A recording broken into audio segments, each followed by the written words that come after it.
Summer holidays வந்தாச்சு, நம்ம GT ஹாலிடேஸும் வந்தாச்சு. GT holidays, South India's #1 travel brand.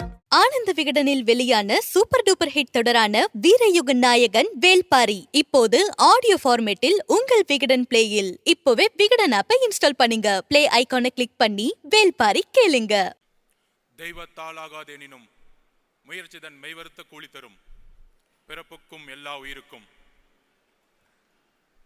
கொள்கை பரப்பு இணைச் செயலாளர் தாகிரா அவர்களே, மாநில உறுப்பினர் சேர்க்கை அணி செயலாளர் விஜயலட்சுமி அவர்களே, கொள்கை பரப்பு செயலாளர் ராஜ்மோகன் அவர்களே, தலைமை நிலை செயலாளர் திரு ராஜசேகர் அவர்களே, கழக துணை பொதுச் செயலாளர் திரு CTR நிர்மல்குமார் அவர்களே, கழக பொருளாளர் திரு P வெங்கட்ராமன் அவர்களே, கழக பொதுச் செயலாளர் திரு N ஆனந்த் அவர்களே, சிறப்பு விருந்தினர், நம்மளுடைய தலைவர், நம்மளுடைய கட்சியின் குடும்பம், நம்மளுடைய முன்னோடி தாய் தந்தை அவர்களுக்கு எங்களுடைய வணக்கம்.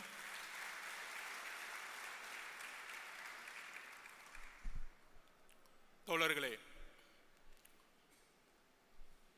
கட்சியினுடைய மாநில மாவட்ட நிர்வாகிகள் அனைவருக்கும் வணக்கம். தலைவர் அவர்கள் நம்ம நிறைய கோரிக்கைகளை நிறைவேற்றினோம். இன்று வரையும் மக்களால் கட்சியால் பாசமுடன் அழைத்த நம்மளுடைய தளபதியை இனி வெற்றி தலைவர் என்று ஒரே குரலுடன் அந்த தளபதி பட்டத்தை இந்த பொதுக்குழுவில் இழந்து வெற்றி தலைவராக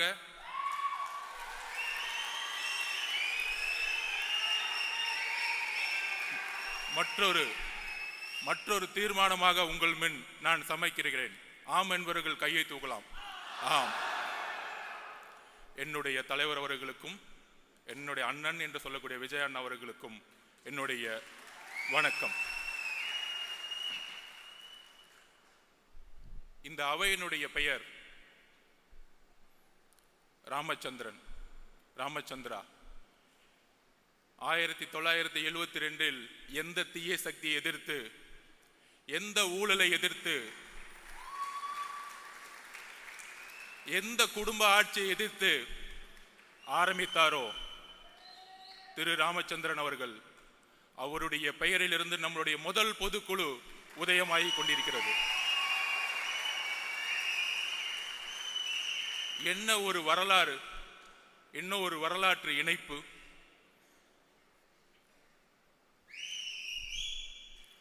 என்ன விமர்சனம் ஒர்க் அவுட் பண்றாங்க. கட்சியுடைய உட்கட்டமைப்பு எந்த அளவிற்கு இந்த 2 மாதங்களில் தலைவர் அவர்களுடைய மேற்பார்வையில், இங்க இருக்கக்கூடிய எல்லாருடைய மாநில நிர்வாகிகளுடைய பார்வையில் சுமார் 2,75,000 பொறுப்பாளர்களை நியமித்து, ஒவ்வொரு நியமமும் தலைவருடைய அனுமதியுடன் நியமித்து,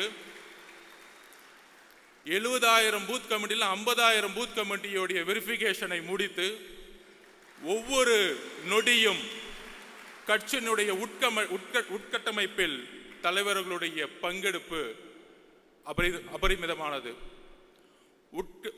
உட்கட்டமைப்போடு நாம் தேர்தல் போருக்கு தயாராகி கொண்டிருக்கிறோம். நீங்க சொல்ற மாதிரி ஒர்க் அவுட் ஹோம் இல்லை, உங்களெல்லாம் ரிட்டையர்மெண்ட் கொடுக்கறதுக்கு தான் ரெடி ஆகிட்டு இருக்கோம். உங்களுடைய 70 வருஷ அரசியல், உங்களுடைய ஒட்டுமொத்த மன்னராட்சி, குடும்ப ஆட்சி, 40 வருஷமா வேட்பாளர்னா இந்த அமைச்சர் பெரிய ஆளு, இந்த அமைச்சர் நிறைய செல்வாக்கு, நிறைய காசு வச்சிருக்கார், இந்த ஊழல் அரசியல் அமைச்சர்களையும் ஊழல் குடும்பத்தையும் தூக்கி எறிவதற்காக கட்சியுடைய உட்கட்டமைப்பை அமைதியாக பொறுமையாக உருவாக்கி கொண்டிருக்கிறார்.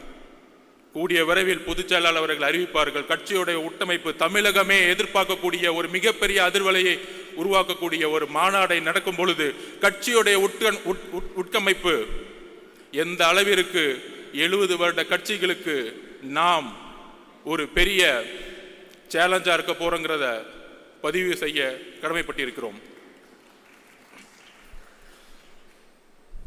இதுக்கு நடுவில் எப்ப நம்மளுடைய போராட்டம் தொடர்ந்தாலும் மாநில அரசுடைய ஜனநாயகத்துக்கு எதிரான போராட்டமாக இருந்தாலும் ஒன்றிய அரசினுடைய தமிழர்களுக்கு எதிரான கொள்கைகளாக இருந்தாலும் போராடும் பொழுது ஒரு நெரேட்டிவை செட் பண்ணிட்டு இருக்காங்க, ஒரு கருத்தை உருவாக்கிட்டே இருப்பாங்க. அதை நான் இங்கே பதிவு பண்ண நினைக்கிறேன். அண்ணா யூனிவர்சிட்டியில் ஒரு மிகப்பெரிய பாலியல் பிரச்சனை உருவானது. இன்றைக்கு இருந்த ஆளும் கட்சி அதை மூடி மறைக்க பார்த்தாங்க. நம்மளுடைய தலைவர் ஸ்டேட்மெண்ட் வந்த பிறகுதான் தமிழகம் முழுவதும் எங்கே சார் என்கின்ற குரல் ஒலித்தது. ஒவ்வொரு பிரச்சனைக்கும் ஒவ்வொரு வினாடியும் குரல் கொடுக்கக்கூடிய இயக்கம். அப்படி குரல் கொடுத்துட்டு நம்மளுடைய ஒரே குறிக்கோள், நம்மளுடைய மாநாட்டில் தலைவர் அவர்களும் ஒட்டுமொத்த கட்சியும் ஒரு அஜெண்டாவை ஃபிக்ஸ் பண்ணார். நம்மளுடைய ஒரே அரசியல் எதிரி திமுக, ஊழல், குடும்ப ஆட்சி, அதோடு சேர்ந்து கொள்கை எதிரி பிஜேபி. தமிழர்களுக்கு எதிரான கொள்கைகளை உருவாக்கக்கூடிய அரசை நாம் எப்பொழுதும் எதிர்ப்போம். இந்த டைரக்ஷன்ல நம்ம கரெக்டா போயிட்டு இருக்கும் பொழுது இந்த புலி அமைதியா தூங்கிட்டு இருக்கும்போது திடீர்னு ஒரு ஆடு என்ன பார்க்க மாட்டீங்களா, என்னையும் பார்க்க மாட்டீங்களா அப்படின்னு என்ன நெரேட்டிவ் செட் பண்றாங்கன்னா, திமுக கூட்டணியை உருவாக்கிட்டோம், எதிர்கட்சிகளை எப்படி செட் பண்றது, எவ்வளவு பெரிய நெரேட்டிவ் தெரியுங்களா? இதுதான் மத்தியில் ஆளும் பிஜேபி செஞ்சுட்டு இருக்கு மற்ற மாநிலங்களில்.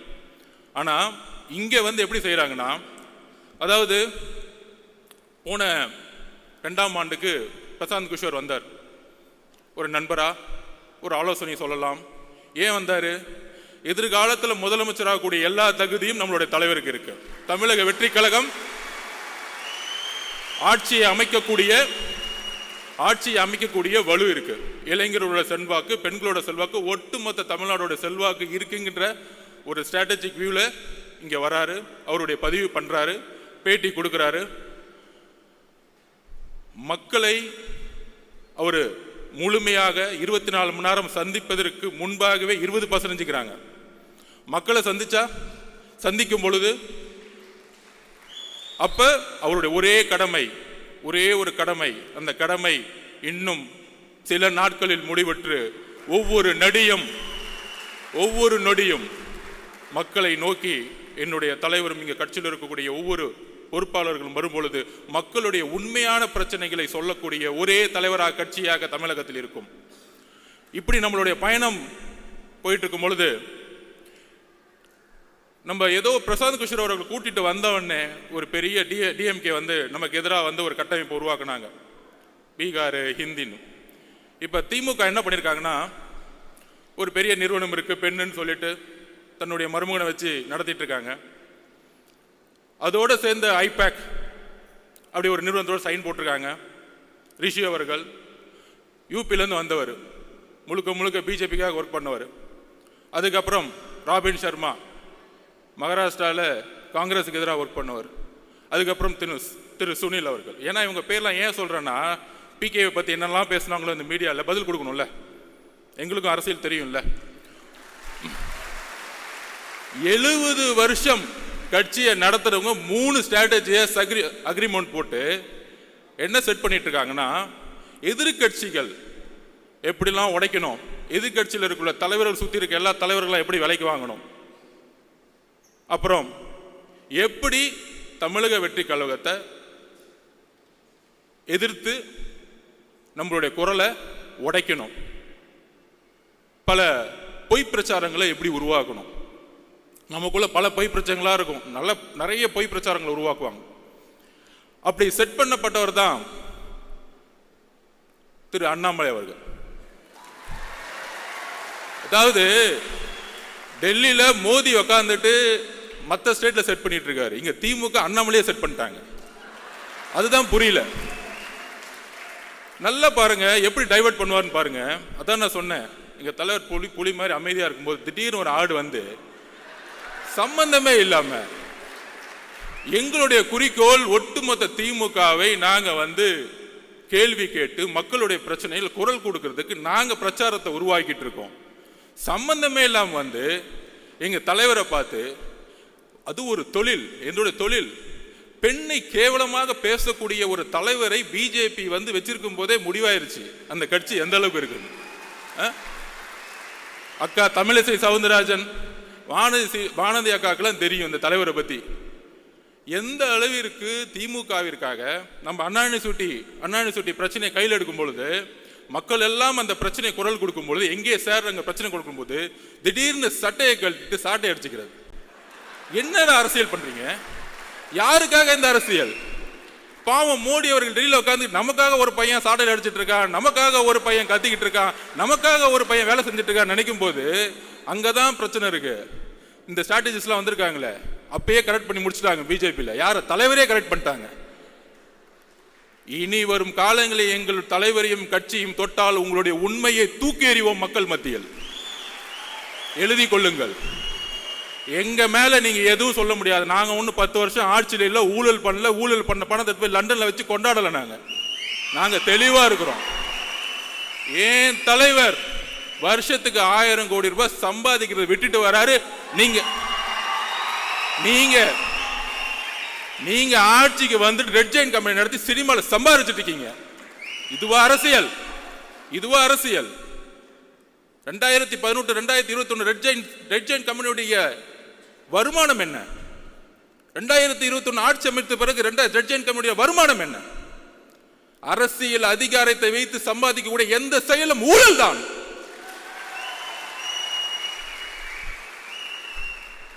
நியாயமாக ஒரு நாள் ஷூட்டிங்க்கு கிட்டத்தட்ட 1000 பேர் வந்து ஒர்க் பண்ணிட்டு 15 மணி நேரம் 17 மணி நேரம் ஒரு நடிகைகள் வேலை செய்து மக்களுக்காக இருக்கக்கூடிய ஒரு ப்ரொஃபஷனல், அந்த ப்ரொஃபஷனலை இழிவுபடுத்தி எம்ஜிஆர் அவர்களை எந்த அளவுக்கு நீங்க 72 to 72 நீங்கள் வந்து இழிவு செய்தீர்களோ, அதனால தான் நீங்க எம்ஜிஆர் இறக்க முறையும் நீங்க வீட்டில் உட்காந்துட்டு இருந்தீங்க. நீங்க ஒர்க் அவுட் ஹோம்ல உட்காந்துட்டு இருந்தீங்க.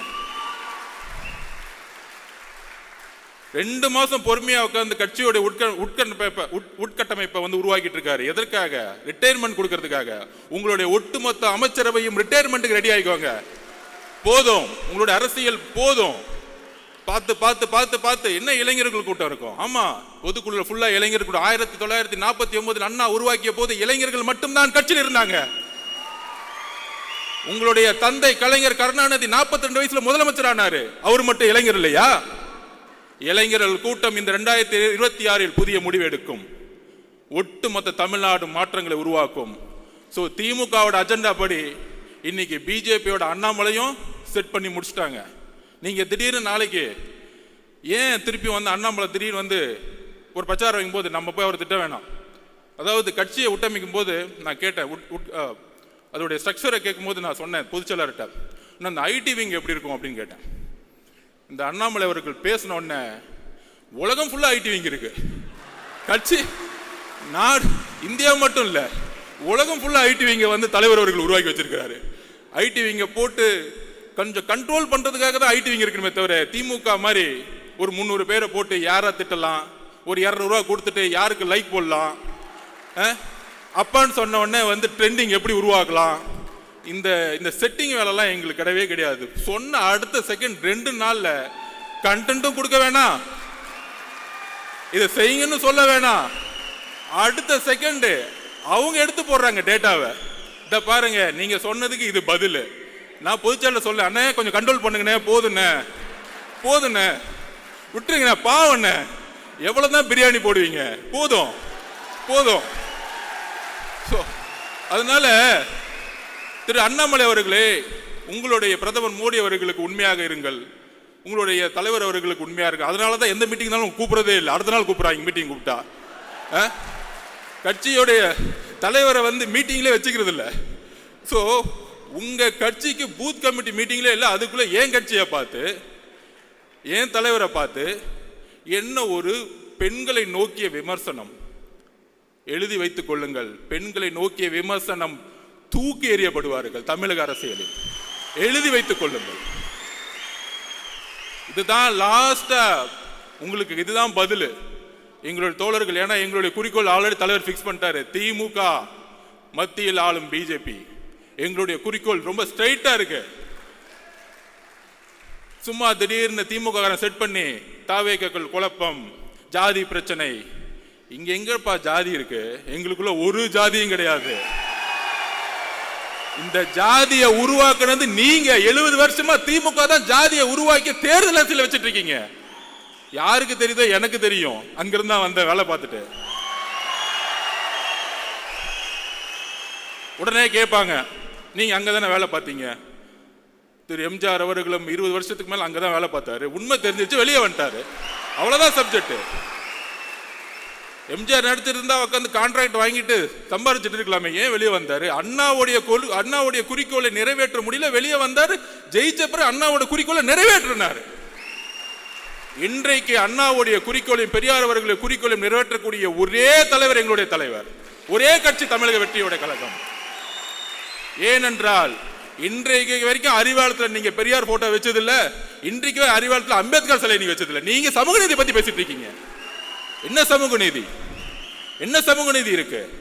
வேங்கவேல் பிரச்சனைல யாரு தவறு செய்தா அப்படின்னு பார்த்தா, யாரு வந்து தண்ணியை குடிச்சாங்களோ அவங்களே தவறு செஞ்சுட்டாங்க. என்ன ஒரு சட்டம் ஒழுங்கு! வா வா சூப்பர்! என்ன ஒரு அப்பா! யாராச்சும் போய் கம்ப்ளைண்ட் கொடுத்தா போதும். யாராச்சும் கம்ப்ளைண்ட் கொடுத்தா விசாரணைலாம் கிடையாது, அவங்க மேலேயே பழிய போட்டுரு, கேஸ் முடிஞ்சு, ஃபைல் க்ளோஸ்டு. இதுதான் இன்னைக்கு சட்டம் ஒழுங்கு.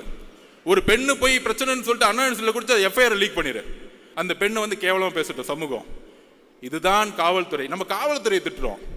காவல்துறையெல்லாம் திட்டவே கூடாது. காவல்துறையை யார் கண்ட்ரோல் பண்ணிட்டு இருக்கா? நம்மளுடைய அப்பா ஹோம் மினிஸ்டர் தான். அப்பா வேற யாரு? ஹோம் மினிஸ்டர் சரியில்லை. பிரச்சனை ஹோம் மினிஸ்டர் சரியில்லை. இங்க காவல்துறை பாவம், அவர் என்ன பண்ணுவார்? ஐபிஎஸ் அதிகாரி மேல இருந்து ஆர்டர் வரணும்ல. மேல இருந்து ஆர்டர் வராம இல்ல தூக்கி 3 பேரை போட்டு, ஏன்? OBC consolidation. இந்த அரசியலை தூக்கி எறிங்க. தலித் மக்களை ஏன் தலிதா பார்க்க கூட மனிதனா பாருங்க. ஒரு பிரச்சனை ஒரு குழந்தைக்கு, அது யாரா இருந்தா என்ன? அது யாரா இருந்தான்னு கேட்டேன். அக்ரகாரத்துல ஒரு பிராமின் வந்து குடிச்சாலும் நான் கொஸ்டின் கேட்போம். எந்த ஜாதியா இருந்தாலும் எங்களுக்கு கவலை இல்லை. மனிதம் தான் என்னுடைய தலைவருக்கும் எங்களுக்கும் முக்கியம். மனிதத்தை நேசியுங்கள். ஒரு தவறு நடந்தால் ஒரு காவல்துறை எடுக்கக்கூடிய முடிவுகள் அரசியல் ரீதியாக இருக்கிறது. அதனால்தான் காவல்துறைக்கு வந்து இன்னைக்கு வந்து கை வந்து கட்டப்பட்டிருக்கு. ஆனா இங்க இருக்கக்கூடிய அரசியல்வாதிகள் இல்ல காவல்துறை தவறு செய்யுது, காவல்துறை இயக்கக்கூடிய அதிகாரம் தான் தவறு செஞ்சுட்டு இருக்கீங்க. அதை நாம் உணர்த்தணும். அப்புறம் தலைவர் சொன்னார், பாசிசமா பாயசமா? அதுக்கு நான் எக்ஸ்பிளைன் பண்ணிடுறேன். நிறைய பேர் உட்காந்து டிவி டிபேட்ல பேசினாங்க, அது என்ன பாயசம், அவருக்கு வந்து அரசியல் தெரியல. நான் எக்ஸ்பிளைன் பண்றேன். அதுக்கு ஒரு வரலாற்று காரணம் இருக்கு. நேஷனல் பாசிஸ்ட் பார்ட்டி முசோலினி அவர்களால் 1ஆம் உலகப் போருக்கு பிறகு தொடங்கப்பட்ட கட்சி. அந்த கட்சியோட குறிக்கோள் தொழிலாளர்களையும் ஏழ்மையும் ஒழித்து ஒரு அரசியல் அதிகாரத்தை மக்களால் உருவாக்குவது. அப்படி உருவாக்கும் பொழுது ஒரு இனவாத அரசியலை அவங்க வந்து கையில் எடுத்தாங்க. அதே இனவாத அரசியலை பிஜேபி எடுத்து தேர்தல் அரசியலை கையில் எடுக்கும் பொழுது அதற்கு தான் அதன் பெயர் பாசிசம் என்று சொன்னோம். பாயசம் சொன்னோடனே என்ன நினைச்சிட்டாங்கன்னா திமுகறாங்களாம், பரவாயில்ல அவர் வந்து நம்மளை வந்து கொஞ்சம் ஸ்வீட்டா தான் திட்டுறாரு, தெரியல இன்னும் அவ்வளவு அரசியல் அறிவு கிடையாது. 3ஆம் தலைமுறை இல்லை, 3ஆம் தலைமுறை கொஞ்சம் கம்மியாக தான் இருக்கும், அவங்களுக்கு தெரியாது. இவர்கள் எப்படின்னா பாயசம் சொல்லக்கூடாதுன்னா நாசிசம்னு சொல்லணும், அப்பதான் கொஞ்சம் புரியும். ஸ்ட்ரைட்டா ஹிஸ்டரி புரிய வைக்கணும். நாசிசம் எப்படின்னா பாசிசோடைய முசோலினியோடைய ஒருத்தரை பார்த்து வளர்ந்தார் அந்த காலத்தில், அவர் பேர் தான் ஹிட்லர். அவர் தான் வந்து பாசிசத்தை உருவாக்குனார்.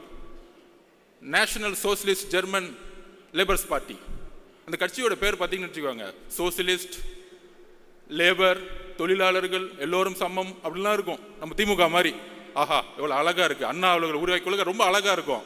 அண்ணா 3ஆவது தலைமுறையில் ஒன்னே ஒன்று தான் ஊழல், சும்மா பேருக்கு வந்து பேசிக்குவோம். ஜனநாயகமே இருக்காது. நம்ம சட்டசபையில் பேசுவாங்கள்ல, நம்ம ராஜ்மோகன் அவர்களை போய் நம்ம எப்படி அவையை வந்து நடத்தினார், அவரை வந்து நம்ம வந்து ஸ்பீக்கர் ஆகிடலாம். சட்டசபை பார்த்தீங்கன்னா எப்படி இருக்குன்னா, எதிர்கட்சி தலைவர்கள் பேசுகிறத காமிக்கிறதே கிடையாது. வேல்முருகன் அண்ணன் பேசினா கூட காமிக்கிறது கிடையாது, ரொம்ப ஓவராக பேசுகிற உட்காரு. என்னடா ஜனநாயகம்? சட்டசபையில் பேசினா கூட ஒன்லி முதல்வர் பேசுவார், அங்கேருந்து பேப்பர் வரும், திடீர்னு முழங்குவார், கேமரா அவர் மட்டும் காமிக்கும். எதிர்கட்சி தலைவரை நான் கேட்கிறேன், எதிர்கட்சி தலைவர் சபையிலே இருக்க மாட்டார், வெளியே போயிருப்பாரு, அவரை பார்த்து கேட்டுட்டு இருப்பாரு. 10 மானிய கோரிக்கை ஒரே நாள் நிறைவேற்றப்படும். உங்க அப்பா கலைஞர் காலத்துல கூட அதை நிறைவேற்ற முடியல, பண்ணதில்லை. எவ்வளவு பெரிய தவறு! மானிய கோரிக்கைங்கிறது ஒவ்வொரு டிபார்ட்மெண்டோடைய ஒரு உயிர் நாடி. ஒவ்வொரு நாளும் மக்கள் அந்த எதிர்கட்சி தலைவர்களும் ஒவ்வொரு உறுப்பினர்களும் ஒவ்வொரு மானியத்தை நோக்கி கல்வி மானிய மறந்து உட்காந்து 2 நாள் டிபேட் பண்ணுவாங்க. ஆனா இன்னைக்கு எப்படி பிஜேபியோடைய பாராளுமன்றம் நடக்குதோ அங்கேயாச்சும் லைவ் போடுறாங்க, இங்க லைவும் கிடையாது. ஆனா இங்கிருந்து எம்பிகள் போய், நம்ம அக்கா கனிமொழி அக்காலாம் போய், ஜனநாயகம் பறிக்கப்படுகிறது, ஜனநாயகம் பறிக்கப்படுங்க, பேச விடல. இங்க என்ன நடக்குது? எல்லாரையும் பேச விடுறீங்களா? எத்தனை நாள் சட்டமன்றம் நடக்குது? மக்களுடைய குரல் வலிகளை நீங்கள் வந்து சட்டசபையில் நெருக்கணும்னு நினைக்கிறாங்க. அங்கதான் ஜனநாயகம் இல்லை. சட்டசபையிலே ஜனநாயகம் இல்லைன்னா வீதிகளில் எப்படி ஜனநாயகம் இருக்கும்? இங்க ஜனநாயகமே இல்லை. ஸோ நான் சொல்ல வந்தது என்னன்னா, எப்படி ஹிட்லர் முசோலினி பார்த்து வளர்ந்தாரோ அதே மாதிரி நம்மளுடைய இன்றைய திமுக, அண்ணா இருக்கும்போது திமுக வேற, கொஞ்சம் அடுத்துக்கு அப்புறம் வந்தவங்க வேற. நம்ம கலைஞர் வந்தவொடனே கொஞ்சம் குடும்ப திமுகவை மாத்தினாரு, ஒரு 10 குடும்பம் இருக்கும். இப்ப திமுக அப்படின்னா ஒரே குடும்பம், 10 குடும்பம்லாம் கிடையாது, எல்லாரும் கிளம்பு, எல்லாம் ஒரே குடும்பம் தான். என் பையன், அடுத்தது இன்னொருத்தர் இருக்கார், மருமகன், 2 பேர் தான். மித்த 10 குடும்பம். இதுதான் கலைஞர்கிட்ட இருந்தும் இன்னைக்கு இருக்கக்கூடிய முதல்வருக்கும் உள்ள வித்தியாசமே. அங்க வேணாலும் நல்ல அப்பாவா இருக்கிறார், தமிழகத்திற்கு அப்பாவாக நீங்கள் இல்லை, நீங்கள் இல்லை. கள்ளக்குறிச்சியில் 70 பேர் இறந்தாங்க. 70 பேர் இறக்கும் பொழுது நீங்கள் அங்க போகல. ஏன் போல? எதுக்கு போல? கள்ளக்குறிச்சியில் இறந்தவொடனே ஐஏஎஸ் மாத்துறாங்க, ஐபிஎஸ் மாத்துறாங்க. ஒரு வார்டு கவுன்சிலருக்கு நம்ம ஒரு வீடு கட்டினா வந்து நிக்கிறாரு, எனக்கு ஏன்டா கமிஷன் கொடுக்க மாட்டேங்கிற வீடு கட்டுறேன்னு. அப்ப இவ்வளவு பெரிய கலாச்சாரம் காய்ச்சற உங்களுக்கு அந்த துறையோட அமைச்சருக்கு ஒன்றும் தெரியாதான், அங்க இருக்க எம்எல்ஏக்கு ஒன்றும் தெரியாதான், கவுன்சிலருக்கு ஒன்றும் தெரியாதான், ஐஏஎஸ் ஆபீசர் மட்டும் சஸ்பெண்ட். என்ன ஒரு அரசியல்? விசாரணை கமிஷன் என்ன ஆச்சு? 70 பேர் இறந்தாங்களே, என்ன ஆச்சு? எல்லாம் க்ளோஸ், ஃபைல் க்ளோஸ். தமிழக மக்கள் மறந்துடுவாங்க, நம்ம 1000 ரூபாய் கொடுத்துட்டா போதும். அப்புறம் சொல்ற மாதிரி டக்குன்னு வந்து பட்ஜெட்டுக்கு அப்புறம் இன்னைக்கு பார்த்தீங்கன்னு வச்சுக்குவாங்க, பட்ஜெட்டுக்கு வெளியே ரூன் போட்டுருவாங்க. தமிழ் மேலே ஏதாவது நேசிக்கிறாங்களாம், பட்ஜெட்டுக்குள்ள ஒண்ணுமே இருக்காது. அதாவது எப்படி வந்து ஒருத்தர் கோடீஸ்வரன் கேட்டா பேரை வந்து கோடீஸ்வரன் பேர் வச்சிருங்க, கோடீஸ்வரன் எல்லாம் அந்த மாதிரி தான் ரூன்னு போட்டுட்டாங்க. பட்ஜெட் வந்து சிறந்து விளங்கிருச்சு. 5 லட்சம் கோடி லோனு, எல்லா லோனையும் மறைச்சாச்சு, ஆனால் வளர்ந்துருச்சு. ஸோ இந்த மாதிரி பொய் மீடியா செட்டிங்ஸு, அப்புறம் யூடியூப்ல ஒரு 20 பேர் செட்டிங்ஸு, எங்கே பார்த்தாலும் நம்ம திறந்தோம்னா அப்படியே அப்படியே அவங்க மட்டும்தான் தெரியும். இல்லை நடுவில் நம்ம அண்ணாமலை வந்து திடீர்னு டைவெர்ட் பண்ணி விடுவார் நம்மளை திட்டின உடனே.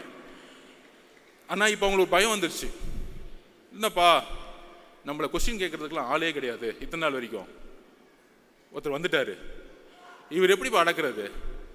இவர் மக்கள் பயணத்தில் வரும் பொழுது பேரதிர்வுகளை ஏற்படுத்தும்.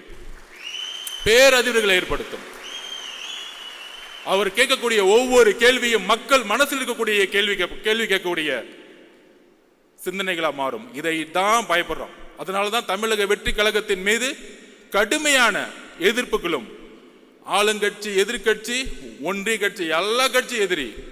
நீங்க யார் கூட சேர்ந்தாலும் சரி, சிங்கிளா மெஜாரிட்டியோட எங்களால் ஜெயிக்க முடியும். அதுக்கு சொல்லுவாங்க நிறைய அரசியல் புலிகள், தரவுகள் பார்த்தீங்கன்னா, இல்லை இவ்வளோ பர்சன்டேஜ் தான் இருக்கு, எவ்வளோ பர்சன்டேஜ் தான் இருக்கு அப்படிலாம் செட் பண்ணிட்டு டிஎம்கேக்கு ஃபேவராக வந்து எல்லாம் கிளீனாக பேசிட்டு இருப்பாங்க. எந்த அளவுக்கு வந்து நடிப்புனா, கெட் அவுட் மோடின்னு ஒரு பிரச்சாரத்தை உருவாக்குவாங்க திமுக. எல்லா ஊடகவியலாருக்கும் நான் பதிவு பண்ணுறேன். நமக்கு வந்து பார்த்தா தெரியும், நம்மளாம் ஒன்றிய அரசு பயங்கரமாக திமுக தான் இதுக்கு தமிழ்நாட்டில் வந்து ஒன்றிய அரசை பிஜேபி எதிர்க்கக்கூடிய ஒரே கட்சி அப்படிங்கிற ஒரு பிரச்சாரத்தை தவிர இந்த 3 எலெக்ஷன் வேறு எந்த அஜெண்டாவும் உங்களுக்கு கிடையாது. எலெக்ஷனில் ஜெயிக்கிறதுக்கு மட்டும்தான் பிஜேபியை அவங்க எதுக்கக்கூடிய ஒரு விஷயம். கெட் அவுட் மோடின்னு இப்போ திடீர்னு ஒரு பச்சாத்தை உருவாக்குவாங்க. ஆனால் கெட் அவுட் மோடின்னு சொல்லும்போது மோடி ஊர்லேயே இருக்க மாட்டார் தமிழ்நாட்டில். ஆனால் மோடி வரும்பொழுது அப்பாவும் பையனும் போயிட்டு வெள்ளை கொடையை பிடிச்சிட்டு இருப்பாங்க அப்படி ஏர்போர்ட்டில். நான் சத்தியமாக பார்த்ததில்ல. மழை பெஞ்சா நம்ம கருப்பு கலரில் தான் கொடையை பிடிச்சிருப்போம். ஸோ அந்த அளவிற்கு பிஜேபியோட மறைமுகமாக இப்போ அதிமுக போய் சேர்ந்தாங்க, விமர்சனம் வருது, மக்கள் முன்னாடி நிற்கிறாங்க, மக்கள் ஏற்றுக்கல, அதனால அதிமுக தோல்வி வருது, பிஜேபினால தோல்வி வருது.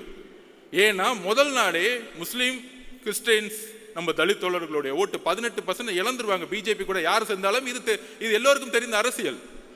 அப்போ அட்லீஸ்ட் இந்த மக்கள் முன்னாடி நிற்கிறாங்க, தோல்வியை அக்செப்ட் பண்ணுறாங்க, அவங்க விமர்சனத்தை எதிர்கொள்கிறாங்க. ஆனால் மிகப்பெரிய ஆபத்து என்ன தெரியுமா? எதிர்க்கிற மாதிரி எதிர்த்துட்டு இங்கே நாடகம் ஆடிட்டு இருக்காங்க பார்த்தீங்களா, இந்த அண்ணாமலை அவர்கள் கூடயே வச்சுக்கிட்டு.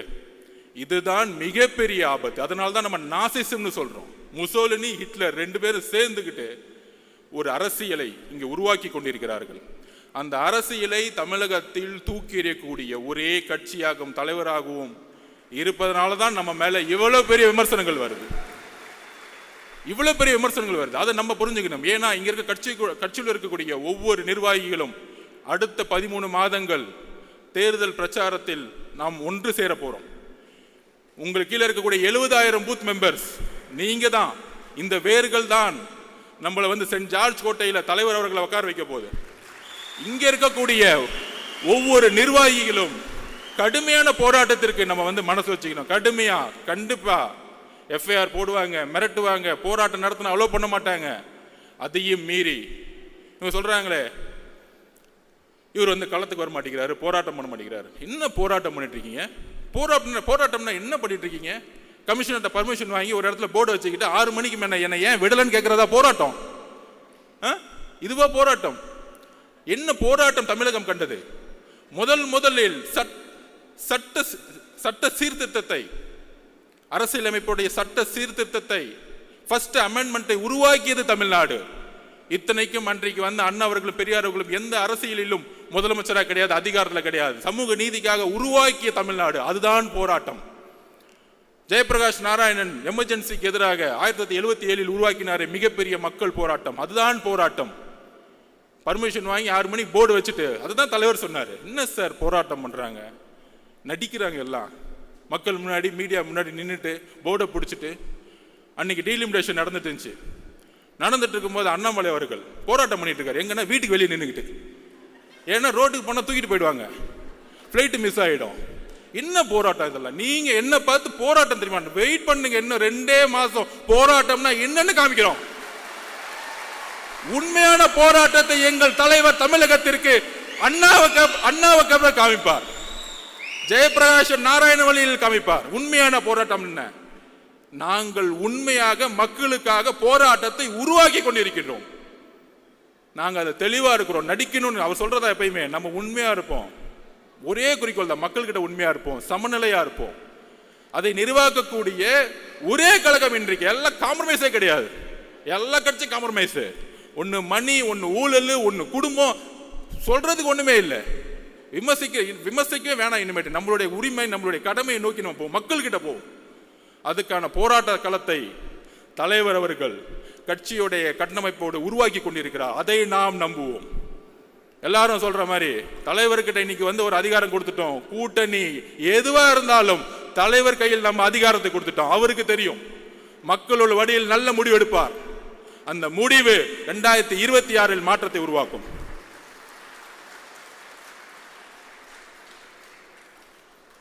நான் ஏன் பிஜேபியும் டிஎம்கேவும் ஒன்னு சொல்றேன்னா, இது கூட்டணி கட்சிகளுக்கு புரியணும். அதை நான் தரவுகளோட பதிவு பண்றேன். அது உதாரணம் சொல்லணும்ல. ஏதோ ஒரு குற்றச்சாட்டு பண்ணிட்டு நம்ம அப்படியே கிளம்பிட்டோம். எதா இருந்தாலும் ஃபேக்ட் இருக்கணும். தலைவர் சொல்லுவாரு ஃபேக்ட் இருக்கணும், தெளிவு இருக்கணும். அதுக்கு நான் பதிவு பண்றேன். 2014 ஜெயலலிதா மேடம் இந்தியா முழுவதும் பிஜேபியோட அலை இருந்துச்சு. ஆனா மேடம் ஜெயலலிதா ஒரு செட் பண்ணாங்க, மோதியா லேடியா தேர்ந்தெடுத்த தலைவி, தமிழகத்தினுடைய தலைவி. அதோடைய நெரேட்டிவ் தான் 19 திமுக கையில் எடுத்தாங்க. மதவாதத்திற்கு எதிரான அரசியல் அதை கையில் எடுத்தாங்க.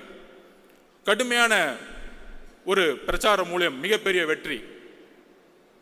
அந்த வெற்றி அப்ப திமுக ஒன்று சொன்னாங்க, திரு ராகுல் காந்தி அவர்கள் பிரதம மந்திரி வேட்பாளர், அவர்தான் எதிர்காலத்தில் இந்தியாவை வழிநடத்த முடியும். திமுக அதற்கு ஒரு மனதாக குரல் கொடுக்கிறோம். வெஸ்ட் பெங்காலையும் போய் சொன்னார். ஆனா ஜெயிச்சுட்டு வந்த பிறகு 2021 என்ன செட்டிங் நடந்துச்சு டெல்லியில, இந்தியா அலையன்ஸ் உருவாக்குனாங்க. நீங்க இப்ப யோசிச்சு பாருங்க, 2004 நான் ஸ்டூடெண்டா இருக்கும்போது கலைஞர் ஒரு கூட்டணியை உருவாக்குவார். சோனியா காந்தி மேடத்தை வச்சு ஒரு பெரிய அலைன்ஸை தீவுத்தொடரில் மீட்டிங் போட்டு ஜனநாயகத்துக்கு எதிரான குரலை உருவாக்கிறோம்னு சொல்லிட்டு ஃபர்ஸ்ட் மீட்டிங் தமிழ்நாடு தான் உருவாக்கும். இந்தியாவுடைய ஒட்டுமொத்த கூட்டணியும் யாங்கிருந்து உருவாங்கன்னா தமிழ்நாட்டிலிருந்து உருவாக்குவாங்க. பிரதம மந்திரி தேர்ந்தெடுக்கக்கூடிய வலிமையை தமிழ்நாட்டிலிருந்து உருவாக்குவாங்க. அப்படி உருவாக்கும் பொழுது 2021 அப்புறம் அவர் வழியில் வந்தேன்னு சொல்றவங்க 2021 அப்புறம் அமைதியாயிட்டாங்க. அதாவது இங்கிருந்து கத்திட்டு இருப்பாங்க, நாங்கள் பிஜேபி எதிர்க்கிறோம், மதவாதத்தை எதிர்க்கிறோம், மோடி எதிர்க்கிறோம். ஏன்? ஓட் பேங்காக. இப்படி எதிர்த்தா முஸ்லிம் தோழர்களும் கிறிஸ்துவ தோழர்களும் தலித் தோழர்களும் ஓட்டு போட்டுருவாங்க. இங்க தான் ஒரு பொய் இருக்குன்னு நான் சொல்றேன். நீங்க என்ன நரேட்டிவ் செட் பண்ண, அந்த நரேட்டிவ் நான் உடைக்கிறேன். ஏன் உடைக்கிறோம் அப்படின்னா 21 அப்புறம் தமிழகத்தில் விசிகே ஒரு இந்தியா அலைன்ஸ் மீட்டிங்கை திருச்சி நடத்தினாங்க, வெல்லும் ஜனநாயகம்னு. ஏன் திமுக தலைமையில இந்தியாவோட அலைன்ஸ் மீட்டிங்கை தைரியமா பிஜேபிக்கு எதிராக நீங்க நடத்தல? பதில் சொல்லுங்க. இன்னைக்கு ஏன் ராகுல் காந்தி அவர்கள் பிரதம மந்திரி வேட்பாளராக நீங்க சொல்லல? இதற்கும் பதில் இருக்காது. இதுதான் நடிப்பு. சோ மேல நாங்க ராகுல் காந்திக்கு பிரதம மந்திரி வேட்பாளராக நாங்க சொல்ல மாட்டோம். இங்க ஒரு எதிரியை உருவாக்குவாங்க, பிஜேபி, அண்ணாமலை. கேமரா டெய்லியும் பார்த்தீங்கன்னா அண்ணாமலை சுற்றி இருக்கும், திமுகவை சுற்றி இருக்கும். திமுகவை எதிர்க்கக்கூடியவங்க யாரு? 5% இருக்கக்கூடிய பிஜேபி. இன்னொரு மித்த கட்சியெல்லாம் அமைதி பண்ணிட்டாங்க. அக்கா சொல்றாங்க 4% மேலே தாண்டாது அப்படின்னு. ஸோ அக்கா சொல்றதை கேட்டுக்கலாம். அப்ப டெய்லி மீடியாவில் என்ன தெரியும்? இவர் கத்துவாரு, இவங்க பதில் கொடுப்பாங்க. திடீர்னு இருமொழிகள் அண்ணா சொன்னார் ஒரே தட்டி, தமிழகத்தில் இருமொழி கொள்கை எப்பொழுதும் இருக்கும், அதுவரை நான் ஆட்சி செய்து கொண்டிருக்கிறேன். இதை நீங்க காப்பாத்தல, அண்ணா உருவாக்கிட்டாரு. டீலிமிட்டேஷன் புரோகிராம் கொண்டு வருவாங்க, உடனே பிஜேபி ஏத்து நிற்கும், ஆமான்னு சொல்ல இவங்க நிற்கும். இந்த அரசியலை நம்ம கண்ணு முன்னாடி மீடியா செட்டிங்கோட பார்க்கவே வச்சுட்டு இருக்காங்க. அப்ப என்ன நினைப்போம்? ஓகே, மதவாதத்தை எதிர்க்கிறதுக்கு இன்னைக்கு திமுக மட்டும்தான் இருக்கு. ஸோ மதவாதத்தை இருக்கக்கூடிய கூட்டணி கட்சிகள் இன்றைக்கு இருக்கக்கூடிய திமுக செய்யக்கூடிய ஊழல், அமைச்சர்கள் செய்யக்கூடிய ஊழல், குடும்பம் செய்யக்கூடிய ஊழல், பாலிசியோடைய ஃபெயிலியர்ஸ், தலித் மக்களுடைய எதிர்ப்பு, ஜாதி அரசியல், இதெல்லாம் ஓரமா வச்சுக்கிட்டு டெய்லியும் மீட்டிங்ல மதவாத அரசியலை மதவாத அரசியல் தமிழகத்தில் நம்ம தூக்கி எறிஞ்சிட்டோம். 4 எலெக்ஷன் தோத்துட்டாங்க. வரக்கூடிய 2026க்கான தேர்தல் உங்களுடைய ஊழல் ஆட்சியை எப்படி எம்ஜிஆர் அவர்கள் தீய சக்தியை தூக்கி எறிந்து ஊழலற்ற ஆட்சி உருவாக்கணும்னு நினைச்சாரோ அந்த குறிக்கோளை இன்றைக்கு கூட்டணி கட்சிகள் இழப்பதனால் என்ன பிரச்சனை வரும்னு சொல்லிடுறேன். மக்களுடைய அன்றாட பிரச்சனையை இழந்திருக்கக்கூடிய கட்சிகள் தன்னுடைய இருப்பிடத்தை இழக்கும் பொழுது இங்கு பிஜேபி வளரக்கூடிய சூழ்நிலையை திமுக உருவாக்கி கொண்டிருக்கிறது. அது ஒரே ஒரு உதாரணம் சொல்லிடுறேன்.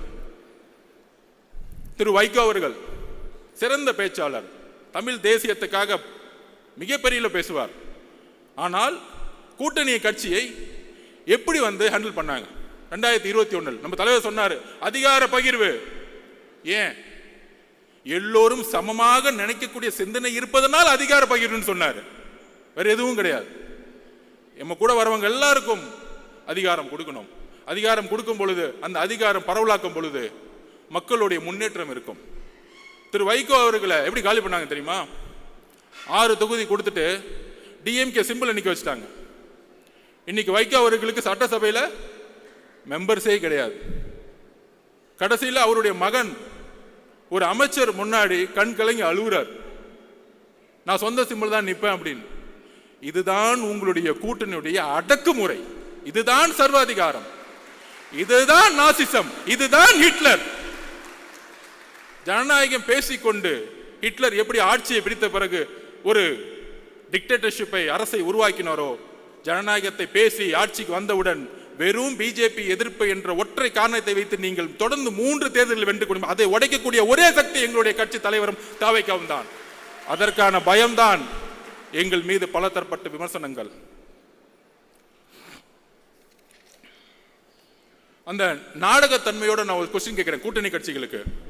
தமிழகத்தினுடைய பிரச்சனைகளை ஏன் குரல் கொடுக்க கூட்டணி கட்சிகள் இன்று அமைதியாக இருக்கிறது?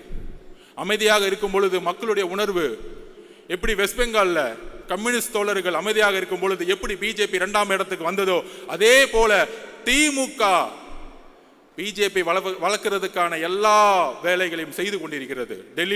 டெல்லியில மேல செட்டிங் பண்ணிக்கிட்டு இங்க எதிர்க்கிற மாதிரி எதிர்க்கிறது. ஏன்னா அவங்களுக்கு முதலமைச்சர் ஆகணும், தான் பையனை உட்கார வைக்கணும், அவ்வளவுதான் அஜெண்டா, வேற ஒன்றும் கிடையாது.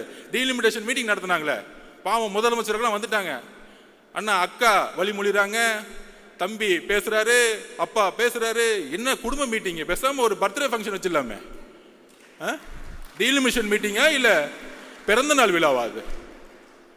ஸோ அந்த அளவிற்கு அரசியலை எந்த அளவிற்கு மக்கள் முன்னாடியும் தன்னுடைய மீடியாவுடைய பலத்தினாலும் நாங்கள் தான் ஒரு டிக்டேட்டர்ஷிப், நாங்கள் தான் ஜனநாயகவாதிகள் சொல்லக்கூடிய ஒரு போலி ஜனநாயகவாதிகள், தன்னுடைய ஊழலை மறைப்பதற்கான போலி ஜனநாயகவாதிகள். எப்படி நான் காங்கிரஸை பார்த்து கேட்டனோ, ஏன் 2024 ராகுல் காந்தி அவர்களை பிரதம மந்திரியாக நீங்கள் முன்னிலைப்படுத்தவில்லை? தமிழக காங்கிரஸ் தொண்டர்கள் இதை யோசிக்க வேண்டும். மேல இருக்கிற 1-2 பேரை செட் பண்ணிட்டு அதுவல்ல காங்கிரஸ். தமிழக காங்கிரஸ் உடைய தொண்டர்களுடைய உணர்வு காமராஜ் ஆட்சியை உருவாக்க வேண்டும். இதை ஏன் செய்யவில்லை? காங்கிரஸ் தொண்டர்கள் இதை கேள்வி கேட்க வேண்டும். அதற்கப்புறம் நம்ம சிபிஐ, சிபிஎம், கம்யூனிஸ்ட் தோழர்கள் என்ன ஒரு அடக்குமுறை. சாம்சங் தொழிலாளர்கள் போராட்டம், அண்ணா சவுந்தரராஜன் அரெஸ்ட் பண்றாங்க. யாரு? கூட்டணி கட்சியில் இருக்கக்கூடிய ஒரு தோழரை அரெஸ்ட் பண்றாங்க. டாஸ்மார்க்ல பூட்டு போடும்போது எஃப்ஐஆர் போடுறாங்க. ஆனா கேட்கறது இல்லை. அதுதான் சிபிஐ தோழர்களிடம் நான் கேட்கிறேன், கம்யூனிஸ்ட் தோழர்களிடம் கேட்கிறேன், ஏன் நீங்கள் குரல் கொடுக்க மாட்டேங்கிறீர்கள்?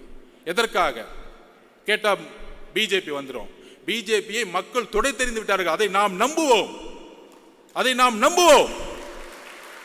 மக்களுக்கான உண்மையான அதிகாரத்தை உருவாக்கக்கூடிய அரசியலை உருவாக்குவோம். நாங்க ஏன் உங்களை விமர்சிக்க மாட்டேங்கிறோம்னா, நீங்க 40 வருஷமா மக்களுக்காக போராடி போராடி தியாகம் பண்ண தலைவர்கள் நாங்க வந்து உங்களுக்காக பேசிட்டு இருக்கோம். எங்களுடைய எதிர்ப்பு ஊழல்வாதிகளுக்காக. இதுக்காக கூட்டணிக்காக அர்ஜுன் பேசுறாரு. நோ, பிஜேபி உள்ள விடாம இருக்குன்னா விசிகே இருக்கணும், கம்யூனிஸ்ட் இருக்கணும், காங்கிரஸ் இருக்கணும். நாங்கள் உண்மையாக முழக்கமிடுகிறோம். அரஸ்ட் பண்ணிட்டு ஜனநாயகத்தை குரலை உடைச்சிட்டு அதுல அமைச்சரை மீட்டிங்ல அமைச்சர் பேசுறாரு. தஞ்சாவூர்ல தான் இருக்கிறார் இண்டஸ்ட்ரி, அவர் ஒரு பண்ணையாரு. 10 மணி நேரம் மீட்டிங் போகுது. மீடியால பேசுறது பாருங்க, எவ்வளவு பெரிய அவமானம் கூட்டணி கட்சிகளுக்கு. 10 மணி நேரம் மீட்டிங் பேசுறாரு. மீட்டிங் முடிச்சுட்டு வெளியே வந்த உடனே அந்த அமைச்சர் சொல்றாரு, நாங்க 10 மணி நேரம் பேசிட்டு இருக்கோம், இவங்க எதுக்காக வந்து பேசிட்டே இருக்காங்கன்னு தெரியல. டேய் அறிவு கட்டவங்களே, அவங்க என்ன கேட்கிறாங்க? தொழிற்சங்கம் உருவாக்க வேண்டும். ஏன் உருவாக்கணும்? தமிழகத்தில் 53% சர்வீஸ் இண்டஸ்ட்ரி, சேவைத்துறை, 34% உற்பத்தி துறை, 13% வேளாண்மை துறை. 3 துறைகளும் லேபர்ஸ் டிபார்ட்மெண்டா மாறி இருக்கு. ஒட்டுமொத்தமாக தொழிலாளர்கள் நிறைந்த தமிழ்நாடாக இன்னைக்கு மாறி இருக்கு. அப்ப தொழிலாளர்களுக்கான சட்டத்தை யார் உருவாக்குவா? புதுசா பாண்டட் லேபர் சிஸ்டத்துல வந்து 3000 8000 சம்பளத்துக்கு நீங்க வேலைக்கு அனுப்புறது ஒரு பெரிய விஷயமா? அப்படியே பொருளாதாரத்தை உருவாக்க முடியும்? அப்ப கம்யூனிஸ்ட் தோழர்கள் போராடுறாங்க. இந்திய அரசியல் சாசனத்தோடைய உரிமை தொழிற்சங்கத்தை உருவாக்க வேண்டும். தலைவரிடம் கோரிக்கை வைக்கிறேன், இனி நாம் தொழிற்சங்கத்தை தமிழகம் முழுவதும் உருவாக்குவோம். உங்களுடைய பெயருக்காக, நம்மளுடைய கட்சிக்காக தொழிற்சங்கத்தை மிகப்பெரிய உருவாக்குவோம். அந்த தொழிலாளர்களுக்காக போராடக்கூடிய ஒரே இயக்கம் தமிழக வெற்றி கழகமாக மாறும் கூடிய விரைவில். நீங்கள் குரல் கொடுக்கவில்லை என்றால் தமிழக வெற்றி கழகம் இருக்கிறது. தோழர்களே, நாங்கள் உண்மையோடு உங்களோடு பயணிக்க கொள்கை அடிப்படையில் தேர்தல் அரசியல் கூட்டணி இதெல்லாம் தூக்கி போடுங்க. முதல்ல மக்களுடைய பிரச்சனையை பத்தி மெதுவா பேசிட்டே இருப்போம். தேர்தல் அரசியல் 2 மாசத்துக்கு முன்னாடி வச்சுக்கலாம். அந்த பிரச்சனையை பேசக்கூடிய தலைவரையும் மக்களையும் தான் மக்கள் தேர்ந்தெடுப்பார்கள். எழுதி வைத்துக் கொள்ளுங்கள். அடுத்தது நம்ம மனித நேய மக்கள் கட்சி ஜவஹர் அண்ணன் ஆட்சி வரத்துக்கு முன்னாடி கோயம்புத்தூர் இருக்க முஸ்லிம்ஸ்கள் விடுவிக்கப்படுவார்கள் மனித நேயத்தின் அடிப்படையில். ஆட்சி வந்த பிறகு சுப்ரீம் கோர்ட்டில் அவங்கெல்லாம் வெளியே விட்டா சமூக நல்லிணத்துக்கு பிரச்சனை ஏற்படுத்திடும். யார் பண்றது? தமிழக அரசு. அதுக்கு அடுத்த வாரமே திமுக மேடையில் திமுக உறுதி கொடுத்த மாதிரி முஸ்லிம் தோழர்களை வெளியே அமைச்சிருவோம். என்ன ஒரு நடிப்பு, என்ன ஒரு முரண்! இந்த முரண்களை ஏன் இன்னும் கொஸ்டின் கேட்காம இருக்கிறோம்? இந்த முரண்களை நம்ம கேள்வி எழுப்பணும். தோழர்கள் இங்க இருக்கக்கூடிய ஒவ்வொரு மாவட்டத்திலும் போது நம்மளுடைய முஸ்லிம் தோழர்களை பார்க்கும் பொழுது கேள்வி கேட்கணும். நம்ம இப்தார் விருது நடத்துறோம், தலைவர் வந்துட்டார், உடனே திமுக இருந்து நமக்கு தெரியும் யார் யார் வச்சுலாம் திட்டுவாங்கன்னு. திட்டுனா தைரியமா திட்டுங்க, அதனால பின்னாடி வந்து திட்டுறது 10 பேரை வச்சுக்கிட்டு அந்த பயம் இருக்கட்டும் எங்க தலைவரை பார்த்து. அவ்வளவுதான் சொல்லுவேன் நான். ஏற்கனவே ஒருத்தர் திட்டு, ஏற்கனவே நம்ம தலைவர் அண்ணாமலை திட்டி 2 நாள் நல்லா வாங்கி கட்டிக்கிட்டார். தம்ம எங்க உலகம் முழுச போனை திறந்தா போனை பார்க்கும் போதுதான் திட்டிட்டு இருக்காங்க, அவரை போனை பார்க்கவே முடியல. இதுதான் எங்களுடைய ஐடிவிங்க. நீங்க ஐடிவிங்க உருவாக்கிங்க, உலகம் முழுச ஆல்ரெடி உருவாகி கிடக்கு. அப்ப எந்த அளவிற்கு ஒரு இப்தார் விருந்துல ஒரு நாள் 4 மணிலிருந்து நம்மளுடைய முஸ்லிம் தோழர்கள் மாதிரியே நோன்பு இருந்து தலைவர் வந்து அதோடைய முறைப்படி அவர்களுடைய ஒரு நோம்பில் பங்கெடுத்துக்குன்னு வரும் பொழுது அடுத்து முடிஞ்சான விமர்சனம், இது ஆயிருச்சு அப்படி ஆயிருச்சு, அடுத்த நாள் போலீஸ் கம்ப்ளைண்ட். என்ன ஒரு திமுகக்கு என்ன பயம்? நாங்க பாட்டிக்கு ஒரு விருது முடிச்சுட்டு நாங்க பாட்டிக்கு எங்களுடைய கட்சி வேலையை பார்த்துட்டு இருக்கும்போது அப்ப நான் ஒரு கொஸ்டின் கேட்கிறேன். நீங்க முஸ்லிம்களுக்கு தோழர்கள்னா 1999 திரு கலைஞர் அவர்கள் பிஜேபி தலைமையிலான கூட்டணியை பங்கெடுத்தார். குறைந்தபட்ச செயல் திட்டம் உருவாக்கணும். இன்றைக்கு பிஜேபியோடைய வளர்ச்சியும் அடித்தளமும் உருவாக்கப்பட்டது 1999 to 2004. அதுல பங்கெடுத்த முக்கியமான பார்ட்னர் டிஎம்கே. நாங்க பேசலாமா உங்க அரசியல? அதுல அன்னைக்கு 2001 காலகட்டங்களில் முஸ்லிம் தோழர்கள் கோத்ரால வந்து மிகப்பெரிய இழப்பு இருக்கும் பொழுது ஏன் நீங்க ரிசைன் பண்ணல? முஸ்லிம் தோழர்கள் 2000 பேர் இறந்துட்டாங்க, இந்த கூட்டணியிலிருந்து நாங்க வெளியே வரோம், ஏன் கேட்கல? ஏன் வெளியே வரல? ஏன்னா 10 அமைச்சர்கள் அங்க ஃபுல் கட்டிங், டெய்லி மணி, கரப்ஷன், பணம், அதிகாரம். இந்த முஸ்லிமுடைய தோழமை, கிறிஸ்துவ தோழமை எல்லாம் தலைவர் சொன்ன மாதிரி கபட நாடகம், நாடகத்தோடைய கட்டமைப்பு. எங்களுடைய தலைவரும் கட்சியும் உணர்வு பூர்வமாக 234 தொகுதியிலும் இன்னைக்கு நோன்பு இருந்துட்டு இருக்காங்க, அதுக்கான அழைப்பை கொடுத்துட்டு இருக்காங்க. நாங்கள் உண்மையாக இருக்கிறோம் மக்களிடம். எங்களுடன் பிரிவு கிடையாது, மதத்தின் பால் பிரிவு கிடையாது, ஜாதியின் பால் பிரிவு கிடையாது, பாலின பால் பிரிவு கிடையாது. நாங்கள் எல்லாம் ஒரே மக்கள் என்கின்ற ஒரு குரல் தமிழகத்தில் தலைவர் மூலம் நாங்கள் ஒலித்துக் கொண்டிருக்கிறோம். அப்புறம் நம்ம விசிகே அண்ணனுக்கு ஒரு கேள்வி. வேங்கவேல் பிரச்சனைக்கு ஏன் திருமாவளவன் போல? யாரு தடுத்து நிப்பாட்டினா? எந்த அதிகார சக்தி தடுத்து நிப்பாட்டினாங்க? எங்களுடைய தலைவர் விகடன் மேடையில் ஒட்டுமொத்த கிராம மக்களையும் அழைத்து அவர்களுடைய பிரச்சனைகளை கேட்டு அவர்களுக்கான மரியாதை கொடுத்த அடுத்த மாதத்தில் காவல்துறை என்ன ஒரு கேவலமான செயல்! விகடன் பத்திரிகையில் அவர் பேட்டி கொடுத்திருப்பாங்க. அந்த 3 பேர் கைது செய்தவங்க, நாங்க மழை தண்ணி குடிக்கும் பொழுது கூட எங்களுக்கு இந்த அவமானம் இல்லை, ஆனால் நாங்கள் தான் அந்த தண்ணியை கலந்தோன்னு சொல்லக்கூடிய அவமானம், நாங்க தற்கொலையே பண்ணிக்கலாம்னு சொல்லக்கூடிய வேதனையை அந்த பேட்டியில் நம்ம பார்த்தோம். உடனே ஒரு கேள்வி, நீங்க வேங்கவேல் போல போவாரு, சொல்யூஷன் கொடுக்க போவாரு, உங்களை மாதிரி கேமரால பார்த்துட்டு கட்டி பிடிச்சிட்டு போக வரல. நிரந்தர முடிவு என்ன? இந்த பிரச்சனைக்கு நிரந்தர முடிவு என்ன? நிரந்தர முடிவு அங்க இருக்க அரசியல் அதிகார சக்தியை கைது செய்யணும், இதுக்கான காரணமானவர்களை. அப்ப தலித் பிரச்சனைகள் எவ்வளவு பிரச்சனைகள் இங்க போயிட்டு இருக்கு. கொடி ஏத்த முடியல, ஒவ்வொரு நாளும் ஒவ்வொரு பிரச்சனை. பொருளாதாரம் வந்துச்சுன்னா மலத்தை கலக்கிறது, படிச்சா வாயில வெட்டுறது, பைக் ஓட்டினா கையை வெட்டுறது, காவல்துறை வேடிக்கை பார்த்துட்டு இருக்கோம். இதுக்கு எல்லாம் காரணம் உள்துறை அமைச்சர். கூட்டணி கட்சி தயவு செய்து பேசுங்க. உங்களுடைய மேஜர் பார்ட்னர் விசிக்கு ஏன் அமைதியாக்கப்படுது? அண்ணா, உங்கள் மீது எங்களுக்கு மரியாதை இருக்கிறது. நீங்கள் தான் 40 வருடமாக குரல் கொடுத்தீர்கள், இன்றைக்கு நாங்கள் குரல் கொடுத்துக் கொண்டிருக்கிறோம். உங்களுடைய உழைப்பையும் உங்களுடைய பயணத்தையும் நாங்கள் இழிவுபடுத்தவில்லை. ஆனால் திமுக என்கின்ற ஒரு கட்சி உங்களை ஒட்டுமொத்தமாக வைகோ அவர்களை எப்படி கூட இருந்தே கட்சியை க்ளோஸ் பண்ணாங்களோ அதே மாதிரி விசிகேவை நீ க்ளோஸ் பண்ண வச்சுட்டு இருக்காங்க. எப்படி மோடி கூட சேரவங்கலாம் காலி பண்ணுவாரோ அதே தான் எக்ஸாம்பிள் இவர் தான். கூட இருக்கவங்கலாம் கட்சியை கலைச்சிட்டு எல்லா கட்சி 2ஆம் கட்ட தலைவர்களும் எல்லாம் வாங்க அப்படி பின்னாடி வாங்க எல்லாம் சீட்டு கொடுத்துருவோம். கடைசியில் 6 தொகுதி திமுக சிம்பிள் நில்லு. திமுக சிம்பிள் நின்னா நாங்கள் எதுக்குடா கட்சி ஆரம்பிக்கணும்? நாங்கள் எதுக்கு மக்களுக்காக போட வரோம்? திமுகலே சேர்ந்துடலாமே. அப்ப எந்த அளவிற்கு ஜனநாயகத்தை இங்கே கேள்விக்குறியாக்கி பிஜேபியோட வழியில் இணைந்து இன்னைக்கு ஒரு அரசியலை உருவாக்கி கொண்டிருக்கிறார்கள். இதுதான் தமிழக மக்கள் விழிப்புணர்ச்சியோடு இனி சிந்திக்க வேண்டும். நம்மளுடைய தோழர்கள் இது சிந்திக்க வேண்டும். நமக்குள்ள ஒரு ஒற்றுமை இருக்கணும். திடீர்னு அண்ணன் 4 பேர் பேசிட்டு இருப்பாங்க ஏதோ மைக்கில் பொதுச் செயலாளர்கள ஆனந்த் அண்ணன் அவர் வந்து ஜாதியை பார்க்கிறாரு, அப்பாயின்மெண்ட் வந்து இப்படி போட்டாங்க. இதெல்லாம் திமுக ஏற்படுத்தக்கூடிய கட்டமைப்பு, பொய் கட்டமைப்பு. எப்படி ஹிட்லர் அவர்கள் கோயபிள்ஸை உருவாக்கினாரோ அதே மாதிரி இங்க 20-30 கோயபிள்ஸை உருவாக்கி யூடியூப்ல பேசிட்டு இருப்பாங்க, டிவியில பேசிட்டு இருப்பாங்க. இந்த கோயபிள்ஸை உடைக்கிறதுக்கு 2ஆம் உலக போர் அப்போ தெரியும். இந்த பக்கம் பிரிட்டிஷ் சண்டை போட்டு இருப்பாங்க, இந்த பக்கம் ஹிட்லர் முசோலினி சண்டை போட்டு இருப்பாங்க. ஆனா அமைதியா ஒரு சக்தி இருக்கும், அதுதான் அமெரிக்கா. அமைதியா கட்டமைப்பு உருவாக்கி ஒரு நியூக்ளியர் வெப்பனை ரெடி பண்ணி அமைதியா பார்த்துட்டே இருப்பாங்க. திடீர்னு வந்து ஜப்பான் மேல ஒரு நியூக்ளியர் வெப்பனை போடுவாங்க, அதோட வார் க்ளோஸ்ட். இன்னைக்கு உலகத்தோடைய நம்பர் 1 அமெரிக்கா. பிரிட்டிஷும் கிடையாது, ஜெர்மனும் கிடையாது, பிரான்சும் கிடையாது. அந்த நியூக்ளியர் வெப்பன் தான் எங்களுடைய தலைவர். அமைதியா இருக்கிறன்னா ஒரு பெரிய செயல் திட்டம் உருவாகிட்டு இருக்கு. நீங்க ரிட்டையர்மெண்ட்டுக்கு ரெடி ஆகிட்டு இருக்கீங்க, அடுத்து சிறை போறதுக்கு ரெடி ஆகிட்டு இருக்கீங்க. காவல்துறை எப்படி கிளீன் பண்ணணும், பொதுப்பணித்துறை எப்படி கிளீன் பண்ணணும், பெண்களுக்கான பாதுகாப்பை எப்படி உருவாக்கணும், இந்த தலித் மக்களுக்கான பாதுகாப்பை எப்படி உருவாக்கணும், முஸ்லிம் தோழர்களுக்கும் கிறிஸ்துவ தோழர்களுக்கும் பாதுகாப்பு மட்டுமல்ல வளர்ச்சியை எப்படி உருவாக்கணும். இந்த பாதுகாப்பு வார்த்தையெல்லாம் விடுங்க, உண்மையான வளர்ச்சி. எத்தனை முஸ்லிம்ஸ்கள் இன்னைக்கு வந்து தலித் மக்கள் வந்து இன்னைக்கு வந்து ஒரு பிசினஸ் மேனா இருக்கிறாங்க, எத்தனை பேர் இருக்கிறாங்க பொருளாதாரத்தில் உயர்ந்து.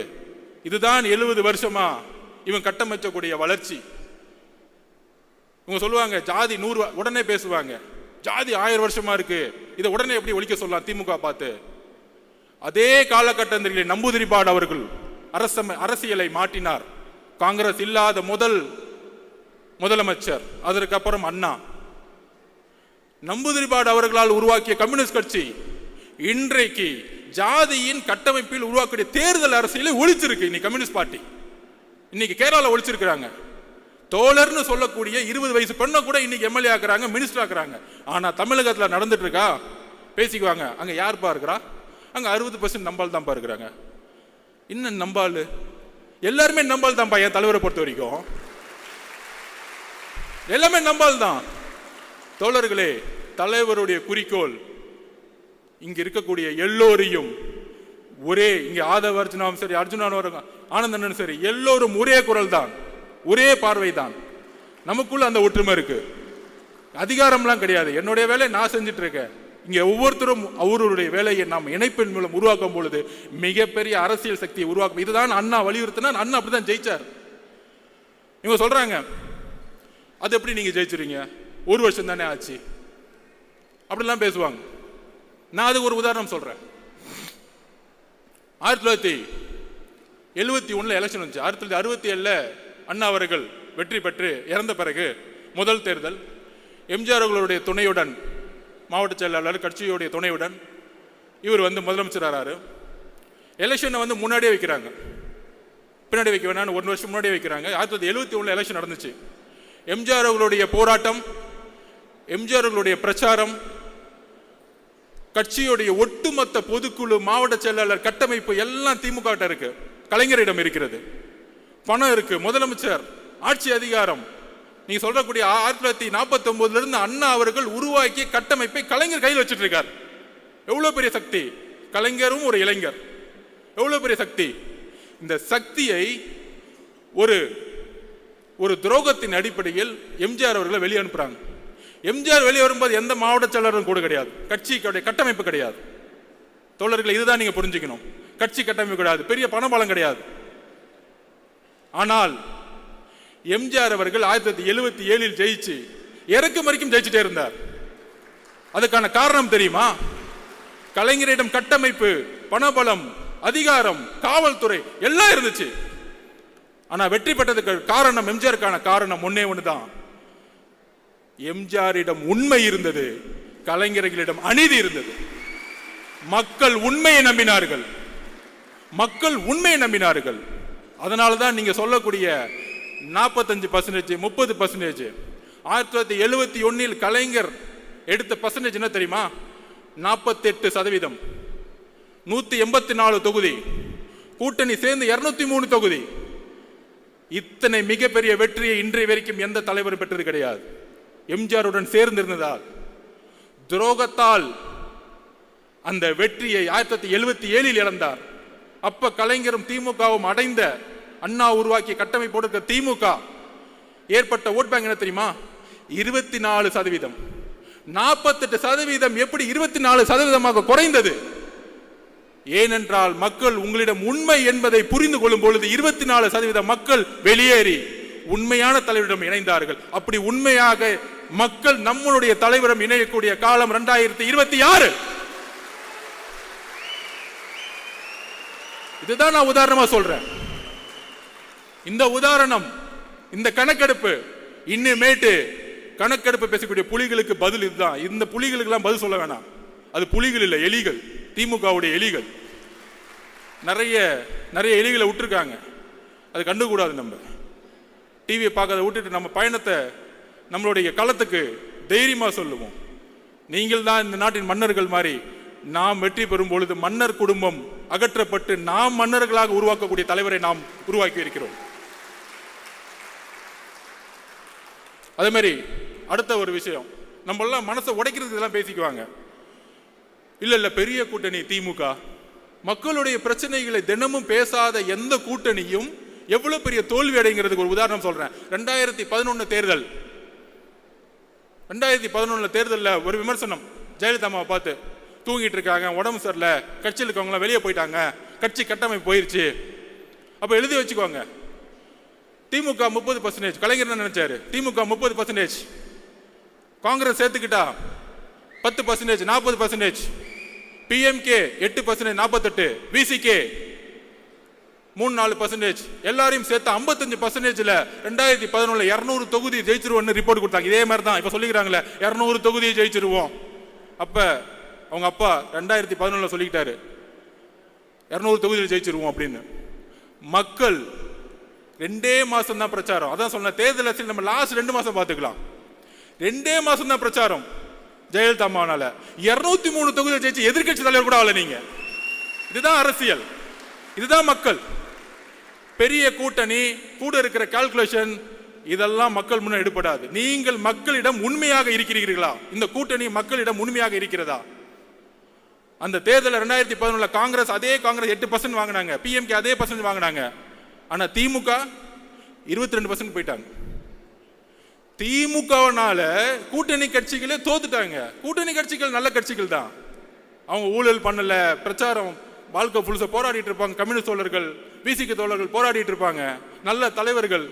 ஆனால் தேர்தல் அரசியலில் முடிவுகள் தவறாகும் பொழுது, மக்களுக்கான போராட்டம் உண்மையாக இல்லாத பொழுது, மக்கள் திமுகவை நிராகரிக்கும் பொழுது கூட இருக்கக்கூடிய ஒவ்வொருத்தரையும் நிராகரித்து தூக்கி எறிஞ்சிருவாங்க. நாங்கள் உங்களுக்காக சேர்த்து பேசிக்கிட்டு இருக்கோம், கூட்டணி கட்சிக்காக சேர்த்து பேசிட்டு இருக்கோம். ஆனால் கூட்டணிலாம் பேசிக்க வேணாம், மக்களுக்கான உண்மையான போராட்டத்தை உருவாக்குவோம். அதுதான் இப்ப இல்லை, அதுதான் பிரச்சனை. எல்லாரும் அமைதியா இருக்கிறாங்க, பேசினா நடவடிக்கை எடுத்துருவாங்க, கேஸ் போட்டுருவாங்க, மிரட்டுவாங்க. உளவியல் ரீதியா நம்ம சிதைக்கிறது. உளவியல் ரீதியா எம்ஜிஆர் எப்படி உளவியல் ரீதியா சிதைச்சாங்க? அவங்க மேல, அவங்க தொண்டர்கள் மேல கேஸா போடுவாங்க. நாம் எதற்கும் தயாராக இருக்க வேண்டும் அடுத்த 12 மாதங்கள். இதுதான் நம்மளுடைய இன்னைக்கு ஒருங்கிணைந்த முடிவாக இருக்க வேண்டும். நம்மளுடைய தலைவர்களுக்காக மட்டுமில்ல, நம்மளுடைய மக்களுக்காக. இந்த மண்ணின் மீது உண்மையான நேசமும் பாசமும் தமிழக வெற்றி கழகத்துக்கு மட்டும்தான் இருக்கு. அதற்கான வலிமை இருக்கு. இங்க சொல்லுவாங்களே, இப்ப அண்ணா வந்து சொன்னாரு, மாவட்ட செயலாளர் அண்ணன், நான் ஒரு ஆட்டோ டிரைவர், என்ன மாவட்ட செயலர் ஆகிட்டார். இதுதான் தமிழக வெற்றி கழகம், இதுதான் தமிழக வெற்றி கழகம். இதுதான் அண்ணா 1949 உருவாக்கினார். சாமானியன் அரசியலுக்கு வர வேண்டும், பண்ணையார்களை தூக்கி எறியணும். எந்த சாமானியர்கள் அன்னைக்கு உருவானவங்களை இன்னைக்கு எல்லாம் பண்ணையார மாறிட்டான். அன்னைக்கு லாஸ்ட் டைம் அண்ணா சொன்ன மாதிரி 30 வருஷத்துல ஊழல். விவசாயம் போராட்டம் பண்ணா திரு அருள் அவர்களை குண்டாஸ் போடுறது. இதே திரு அருள் அவர்கள் திமுக ஆட்சியில போராடினாரு திமுகவோட. ஆனா வந்தவன அந்த அமைச்சர், திருவண்ணாமலைக்கு அமைச்சர் குண்டாஸ் போட்டுறது. எவ்வளவு வேளாண்மைகளுக்கு எதிரான எவ்வளவு பெரிய கொடூரமான சட்டங்கள் இங்க உருவாக்கப்பட்டு இருக்கிறது. சோ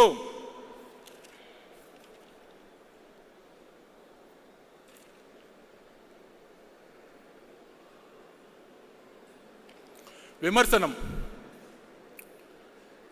நம்ம மீது, தலைவர் மீதும் எந்த அளவுக்கு இனி வரும் காலங்களில் அருவருக்கத்தக்க விமர்சனங்கள் வருங்கிறது எனக்கு இப்பையிலேருந்தே தெரிய வருது. ஆனால் அதற்கு ஒரே பதில் 1980 96 வரைக்கும் திரு ஜெயலலிதா மேடத்தை வந்து உடல் ரீதியாக திமுக மேடைகளில் அவமானப்படுத்துவாங்க. ரொம்ப கீழ்த்தரமான வார்த்தைகள். திமுகவோட பிரச்சாரமே அப்படிதான் இருக்கும். கண்ணாமண்ணான்னு பேசுவாங்க. ஆனால் அடுத்த நாள் போய் யார் கூட ஃபோட்டோ எடுத்துட்டேன்னு பாருங்க, நம்ம துணை முதலமைச்சர் கூட போய் ஃபோட்டோ எடுத்துக்குவாங்க, பேச வைப்பாங்க. ஆனால் அவர் அமைதியாக இருந்துக்குவார். அந்த மாதிரி அருவருக்கத்தக்க ஒரு விமர்சனங்கள் வரும் பொழுது ஜெயலலிதா மேடம் பதில் சொன்னாங்க, பொறுமையின் மூலம் பதில் சொன்னாங்க. 2014 234 தொகுதி தனியாக ஜெயிச்சு காமிச்சாங்க, தனியாக நின்று ஜெயிச்சு காமிச்சாங்க.